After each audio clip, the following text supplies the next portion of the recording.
The row over police pay ramps up and neither side is backing down. Family haunted by their daughter's mystery disappearance pleads for help. And all the feline fun, day 5 at the Royal Show.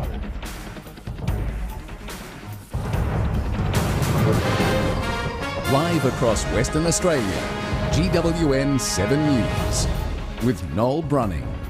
Good evening. Those stories in a moment, but first tonight, the man accused of deliberately driving into another car on the Bustle Highway and killing a local woman has pleaded not guilty. 45-year-old Sean Southern is accused of crashing head-on into mother of two Jenny Pratt's car near Capel in February. He entered a plea of not guilty, appearing in the Magistrates Court today by video link. He also pleaded not guilty to injuring Ms Pratt's passenger, Karen Williams. Previously, the court had been told he may never be fit to stand trial due to brain damage, but he'll now appear before the Supreme Court in November. A war between the state government and WA police has escalated after industrial action was ramped up last night, only to be quashed by the new police commissioner using extraordinary powers. This evening, both sides are refusing to back down. A war of words has erupted between Premier Mark McGowan and the WA Police. Tensions came to a head last night when the police union escalated action in their pay dispute. The police union's industrial action, announced late yesterday, was irresponsible, unnecessary and reckless. The union, of which 98% of WA's police officers are members, ordered its more than 6,500 officers to leave their stations only to attend emergencies, meaning police wouldn't have attended call-outs for burglaries or traffic incidents. There's been nothing coming forward to me other than communications from members of the public and my members predominantly saying that it was about time we showed some balls and we took the action that we did. It sparked an unprecedented intervention from Police Commissioner Chris Dawson, also a union member, who used special powers under police force regulations to quash the action just 3 hours after it started. The union should not be, and I will not let them, control and manage or direct police officers as to what jobs they should or should not go to. They've overstepped the mark, they've crossed the line. Mr Dawson ordered officers to perform normal duties. The Premier, who held crisis talks this morning, said the union had given the green light for criminals to run rampant. The union is demanding the state government sticks to a 1.5% pay increase it had promised before the election, or alternatively a 38-hour working week. The union says the $1,000 pay rise being offered isn't fair, especially for regional police. Mr McGowan presents it as a reasonable offer, but try telling that to regional police officers who have been slugged with a rent hike of $1,560. But the Premier isn't budging, and this afternoon both sides were attending a hearing at the Industrial Relations Commission. Maylin Chu, GWN7 News. The City of Albany says it will take a few weeks to deal with flooding, road damage and uprooted trees caused by heavy rain over the long weekend and gale force winds last week. It says its resources are being stretched to the limit and is asking residents to be patient. A massive clean-up is underway in Albany.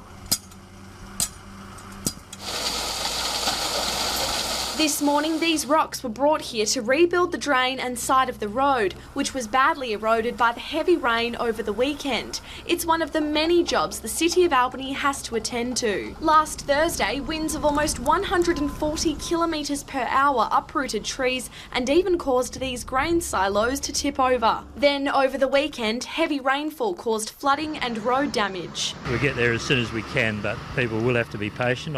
I'm estimating about 2 weeks' worth of work to get everything back to how it was. Gary Woods looks after drainage and gravel roads for the City of Albany. He says it's the most widespread flooding he's seen in his 28 years in the job. We had so many reports of water over road that we actually run out of signs, and we've got quite a few of them, so we've had to borrow water over road signs. He estimates there are now over 100 of the signs out in the Albany region and says if you see one, slow down. We've had a lot of problems where people seem to be ignoring the signs and just going through it at the normal speed. Of course, on bitumen roads too, you'll get bad potholing with this amount of rain. The city says there's not much it can do for flooded roads until the water goes down and the damage can be assessed. Over 100 kilometres out to Wellstead and about 20, 30 k's out the west, and 800 kilometres of gravel road. It'll take us a while to get to all of them. Stephanie Garnett, GWN7 News. Out-of-control bushfires have caused destruction across the Kimberley over the past week, and tonight fires continue to burn across the Great Sandy Desert, putting station owners and staff on high alert. Almost an entire station goes up in flames. Leopold Downs has been burning for 8 days. The blaze has burnt through 500,000 hectares. And it's not the only one firefighters are battling. Fires that we're currently monitoring, we've got 9 that we're monitoring across the Kimberley region at the moment. The most significant one is down in the Great Sandy Desert, and it's starting to impact on some of the pastoral leases to the north of the desert. Over the last 7 to 10 days, properties have lost vast amounts of pasture as the flames burnt their way through millions of hectares. Collectively, up till until today, we've got probably done about just over 3 million hectares across the Kimberley. The fire that's burning down in the desert has taken up about 2.6 million. Already, there have been more fires than usual for the time of year, and many of them, including the Great Sandy Desert blaze, have been labelled as suspicious. Weather conditions over the next few days are looking much better for the firefighters, but as we get closer to summer and the weather gets hotter, it's believed more massive fires will take hold. We'll start to see dry lightning come through the region over the next month or so. With that, we get lightning strikes and a potential to start more bushfires. And yeah, everything's dry as a chip, and so fires will run fairly quickly if we've got high winds. Danielle Kavanagh, GWN7 News. The mystery of what happened to Lisa Govan is one of WA's most infamous cold cases. 18 years ago, the 28-year-old was living in Kalgoorlie, but one day she just vanished. For her devastated family, not knowing what happened to her has haunted them. But now, her short life is being made into a documentary. Well, it's been 18 years of uncertainty, good days, bad days. For 18 years, Pat and Ian Govan have been living with the anguish of not knowing what happened to their daughter. She was like a butterfly. She used to flutter about from one thing to another. She was happy-go-lucky. She's always laughing and giggling. She loved animals. Lisa Govan was just 28 years old when she vanished in Kalgoorlie. Her heartbroken mother, Pat, can't bring herself to say what might have happened to her. I'm sorry. I know we've been looking for Lisa, but I can't answer it. Lisa was last seen in the early hours of October 8, 1999. She'd been to a nightclub, caught a taxi to the Club Darrow's clubhouse, and was last seen outside the Foundry Hotel on Boulder Road at around 7:30 in the morning. The hotel no longer exists. A year later, the government announced a $50,000 reward for information about what happened to Lisa. But 18 years on, her family are still waiting for answers. No one has ever been charged with the disappearance of Lisa Govan, despite police and her family trying everything. Hopefully it would bring closure, but we can't bring closure without help from other people. That's the mystery. If anyone can help us with the mystery. Her short life is now being made into a documentary, and her family have travelled to Kalgoorlie with a documentary crew to try and find anyone who knew her. They're raising awareness about her disappearance and hoping that someone somewhere knows something, or that this documentary jogs someone's memory of the day she disappeared. We've got the investigator who deals in facts, and we've got the medium who deals in the mediumship. They're hoping to release the documentary online on the anniversary of Lisa's disappearance. Kate Ryan, GWN7 News. An inquest into the baffling disappearance of a Nannup family will be held at the end of the year in Busselton. The family, suspected of joining a doomsday cult, vanished from their home a decade ago. Chantel McDougall, Simon Cadwell and their daughter Leela, along with friend Antonio Popic, haven't been seen since 2007. Cadwell had a number of different aliases and is believed to be the leader of the cult. Every year at the Royal Show, the Cat Pavilion is one of the most popular attractions, and this year a family from the Wheatbelt have had an amazingly successful show, with every one of their cats walking away a winner. Dogs might be a man's best friend, but it's the cats that are the real queens of the royal show. Every year, the Cat Pavilion attracts thousands of people through the door to look at the cats whose owners have travelled to Claremont from all over the state. And they're judged in a whole range of categories. I'm really proud of Aramis. For him to be supreme exhibit in Ring 2 was fantastic. But it's not enough to just be pretty. About a total package. So in the pedigree world, it's how closely they match the ideal standard.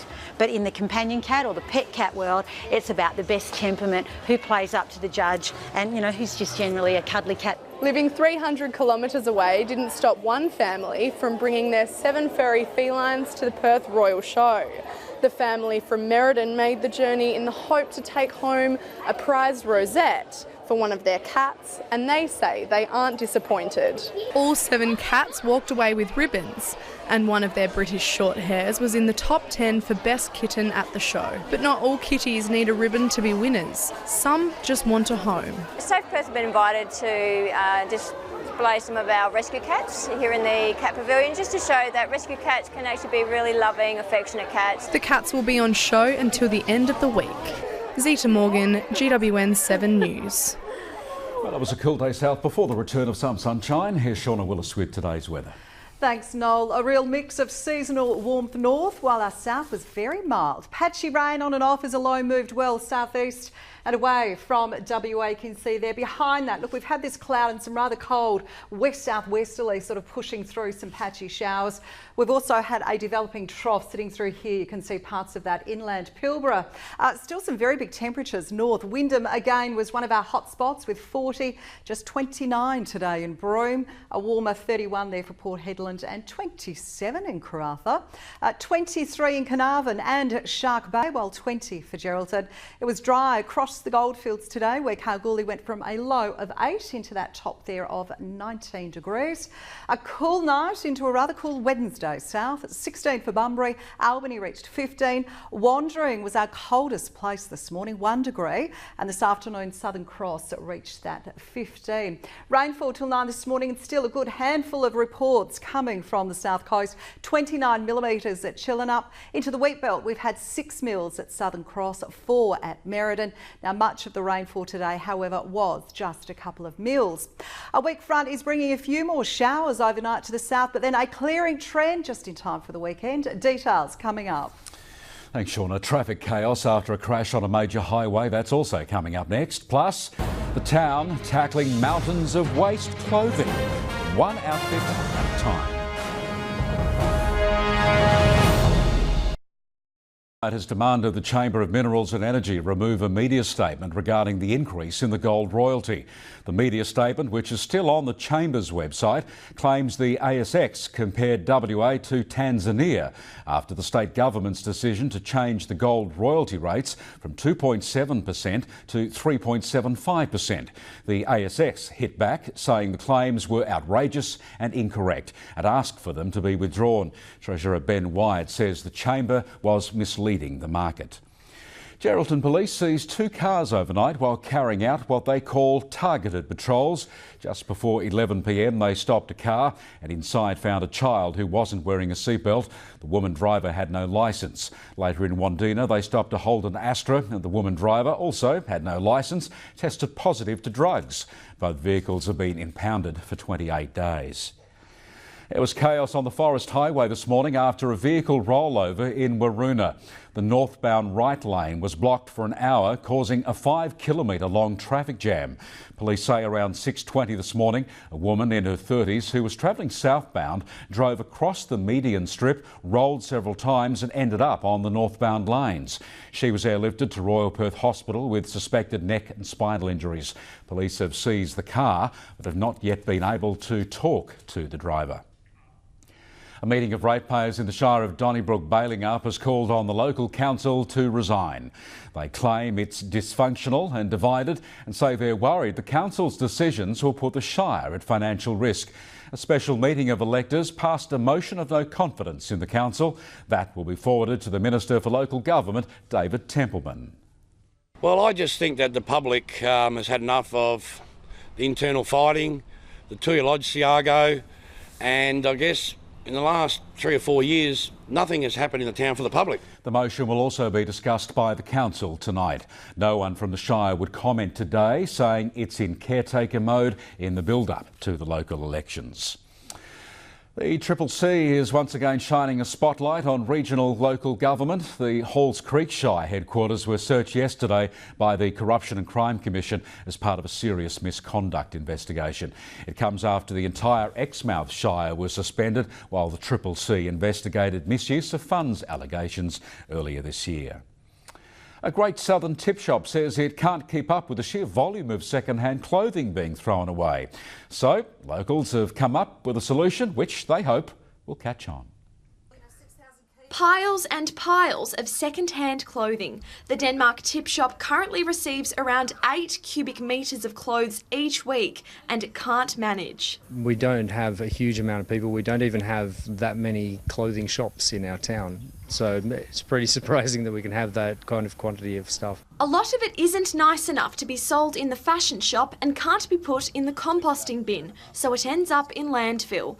But a new green skills project called So Cool hopes to save that fabric. When I see things going in the bin, I just feel it, this terrible waste, that there's a resource available that's being buried in the ground. Denmark woman Ruth Madron is developing designs for upcycled outfits, and she'll soon be teaching others how to make them. It's actually treating waste as a resource rather than this issue we've got to deal with and get rid of. The not-for-profit project recently received $8,000 in funding from the Waste Authority to cover staff costs and pay for educational material. They'll sell what they make at the Denmark markets in summer so the project can keep going. And their message is clear. There's simple things you can do to restyle anything you want in your wardrobe, and really ultimately that's going to prevent clothing from coming to landfill. Visitors to the town come for these strange people that live here and the interesting clothing we're going to end up with, and yeah, it's a great thing. Stephanie Garnett, GWN7 News. Mitch McGovern's grand final fate revealed. That's coming up next in sport. Plus, the Goldfields golfers going for gold.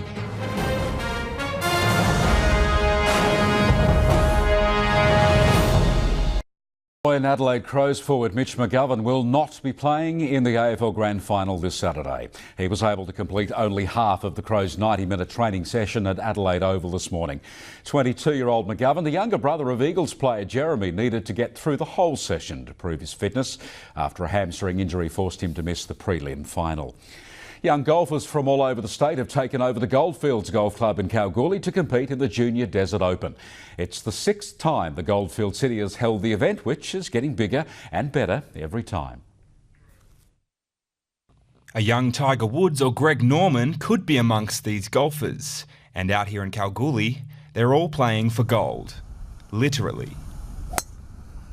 It's the last day of the Goldfields Junior Desert Open today. The champion boy and girl win a gold nugget worth $500. Definitely, it teaches kids life skills, like from a really early age. Like you get taught manners and etiquette, and just general life lessons you learn on the golf course, really. 43 boys and 12 girls, some as young as 6, competed for the title of junior champion. Local star Connor Fuchs has won the title before. At only 17, he's hoping to take golf all the way. Yeah, eventually to try and become the best in the world. That'd be nice. It's the 6th time Kalgoorlie has hosted the Goldfields Junior Desert Open. Under-18s have travelled from all over the state to take part. It's a 2-day competition with each golfer playing 18 holes each day. It's good to get the Perth players, and we've got a big contingent from the southwest this year as well. Bunbury, Margaret River, Collie, so that's also very good. It was a close finish, but winning the title this year was Joe D'Souza from Gosnells Golf Club and Ella Harris from Fremantle. Brennan Crew, GWN7 News. Bali's Mount Agung expected to erupt at any time. The latest from 7 News is coming up. But next, Shauna Willis joins us with a look ahead at what the weather is doing at your place.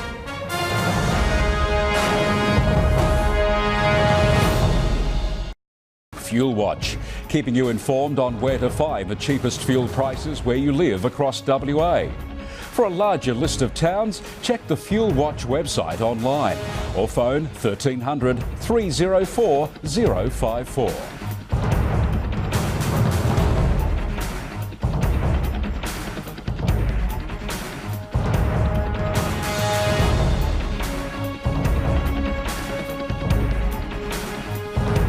Shauna joins us now with the weather and still more rain forecast for our flooded south coast. Yes, no, look, not as heavy as recent amounts, but still just a few millimetres overnight and tomorrow as a high moves away from WA. There is a weak cold front and some cloud expected to bring showers, probably reaching up to around Gascoyne, certainly across to the Eucla, with some possible thunderstorms also sitting southwest of a line from Geraldton through to Southern Cross and down to Israelite Bay. That developing trough through here over parts of that inland sort of Pilbara may also bring a few showers towards evening. Friday, in the wake of that front, there's another high moving in. Showers along the south coast. They may extend just a little further inland during the day, and we should see some isolated thunderstorms. The inland north probably stretching down to parts of the goldfields as well. Then into the weekend, it's a clearing trend. Just some showers expected near that south coast. The return of clear skies, thundery showers over the interior though will continue through to move sort of further east out of WA. And Sunday that high will be sitting through, moving into the Bight, maybe some morning showers to the Eucla coast. Otherwise, it's dry and warm to hot temperatures. And it's just about always hot north. 39 is forecast in Kununurra tomorrow, for Derby 36. It is sunshine and 30 in Karratha, and a windy Thursday forecast for Exmouth, 29 there. Gusty conditions for the Gascoyne, 22 in Carnarvon. There's a medium chance of showers for the Central West, 19 for Geraldton and 18 for Jurien Bay. Cloudy with showers and possible thunderstorms south, 17 in Bunbury, 15 for Albany, and rain up into the Wheatbelt, the chance of a storm, and 17 there for Merredin. It's also showers and a possible storm to the southeast coast, 17 for Esperance, and it should be mostly cloudy for the Goldfields, a top of 20 for Kalgoorlie. Now, strong wind warnings have been issued for waters through here just off that Pilbara coast west and Ningaloo coast tomorrow. Now, for western waters, it's not great boating. Strengths up to around 25 knots, and we're looking at south-southeasterlies. Not so brisk for southern waters, with strengths around that 10 to 15 knots. The capitals, Brisbane is a sunny 35, but look, for Perth it is showers, a storm likely in 17, and a birthday shout out. Congratulations to Josephine Marwick of Bustleton on reaching 96 years. Good night from me. Thank you, Shauna. That's GWN7 News this Wednesday evening. We'll have updates for you throughout the night from our team here right across the state. Good night, Western Australia.